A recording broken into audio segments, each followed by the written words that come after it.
Oh, so sad. Don't get to do the Walking with Jesus Bible study today because it's raining. It's been raining all day, and it's a bad thing to go on the trails, especially right after rain, because the snakes are everywhere.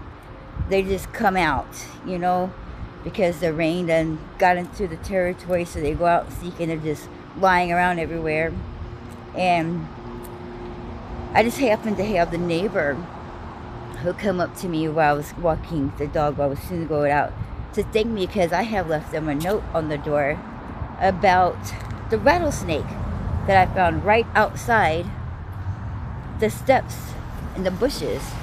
Okay? And I was like, he goes, yeah, man, thank you so much. Thank you. I was like, I wasn't really expecting that because most people just who I've told looked at me like I was crazy or lying.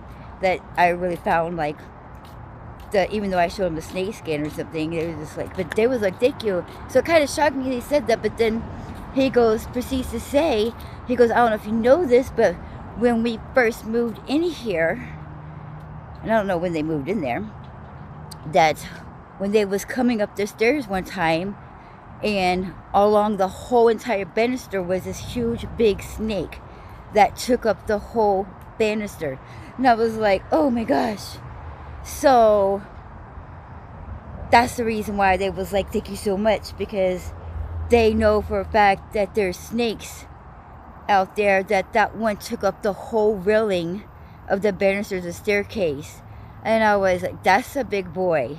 That snake had to been like 7 feet long to do that, to cover the whole banister going up the whole staircase, you know, because those are good, I want to say 9-10 feet, you know, each section up.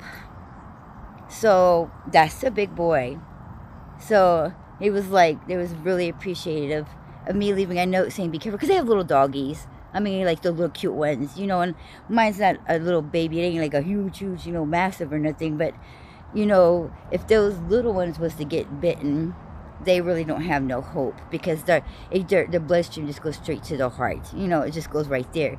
Now, I've had my dog been bitten by a rattlesnake before, and it's a good thing that where the snake bit him was on the face, near the neck area, because when it started to swell up, the collar acted as a choking device and stopped it from being spread straight to the heart.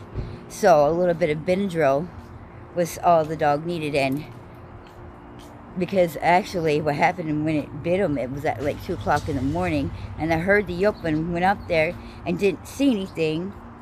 And then like about like 6:30 that next morning, when I went to check on the dog, was out there, I was like, why are you yelping and stuff? I was like, why are you so swollen? I was petting his face, it was choking. I was like, oh my gosh, your collar is choking you. And so I was like, well, let me take this off, you know. And then I was like, couldn't figure out why they was doing that. I was like, maybe it got caught on something, so therefore it pulled it really tight. Because it had been tight so long, maybe it caused the neck to swell. That was just my theory, because I had no clue. So right after that is when I was like, okay, well, I saw the dog bottle of water. I was like, let me go fill up your bottle of water, or your bowl of water.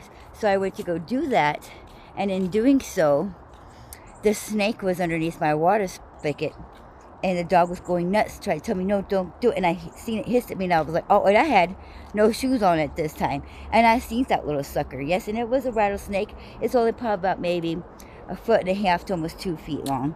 Not such a big one, right? But still, I went inside, and I didn't think nothing of it, even though I was barefooted. I just grabbed my shovel and just went over there and chopped it and chased it down. I had a machete and I had a shovel, and I just chased it down and chopped its head off.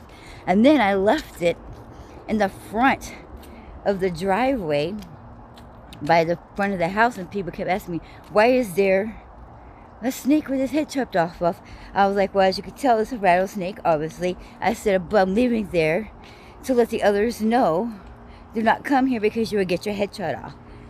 And I was, in case people don't realize this, just like ants, snakes leave a scent behind of where they like to nest. And because my pet goat and my dog, I had that hay out there for the goats. And so I'm pretty sure that they thought it was okay to sleep out there in that hay, because right by the water spigot on the other side was this little makeshift shed that I had for the goat with the hay in there. So I'm pretty sure that that's what it was doing, because it was sitting on top of, like, I had gotten, like, I put those boards down, and then got, like, that metal sheets, that's kind of, like, curvy, that people used to bend, like, I don't know, it's like aluminum kind of metal thing. But I had put that on top of the wood, and then threw the hay on it. And it just had, like, a makeshift, like, a way in the manger type, like, thing shed that I made for the goat off the fence. So it had, like, a, an L-shaped way, and then, like, a little small tinted thing. Well, anyway, that's where it was kind of, like, staying, I think, because the water spigot was right there. So I think it was just out and about. It was going to steal him some food. And, was eating probably the goat pellet food. And, the goat ate just like a pig did. He almost ate any vegetable that I had that we was getting ready to throw up, anything that was plant-like. And, the dog ate all whatever leftovers I was gonna, instead of just throwing it out, I always threw it out to the goat and to the dog. Kind of like recycle and whatever I knew that they wouldn't eat, I would throw into the ground, for the bushes, the rose bushes and stuff, because it, like, I don't know, the food just, like, it just helps plants grow better. I don't know what it is, but it just did to my bushes, because I just got these bushes and they just went beautifully grown, because I just, whatever food that they didn't eat or was about to go rotten, I just threw the food over there. I don't know if it was because the way the worms just ate it up or whatever, but that's what it did. And so that's what a snake was. And see, that wasn't the first time I had seen one of the rattlesnakes, though. I was in my garage. That's why I put it in the front of the house, because I was in my garage and I was sweeping it out. Just cleaning up and sweeping it out, because I had a pool table in there, and and I was just going through. I hadn't been in there in a minute, but I was just cleaning up in case kids was going to go in there and play on the pool table or what have you not. So I was sweeping it out, and in the very corner, like where the garage door goes up, there's like this little indent corner, like a hole, I guess, from where the tire, like the little wheels of the track of the garage was. But it just was weird that they were indented. They did on both sides. Well, there was a rattlesnake sleeping in that hole, and I was like, oh dear gosh. So did the same thing. I chased it with the machete, and at that time I didn't I didn't kill that one. I just chased it off, because I figured it was God's creature. I didn't want to kill it, right?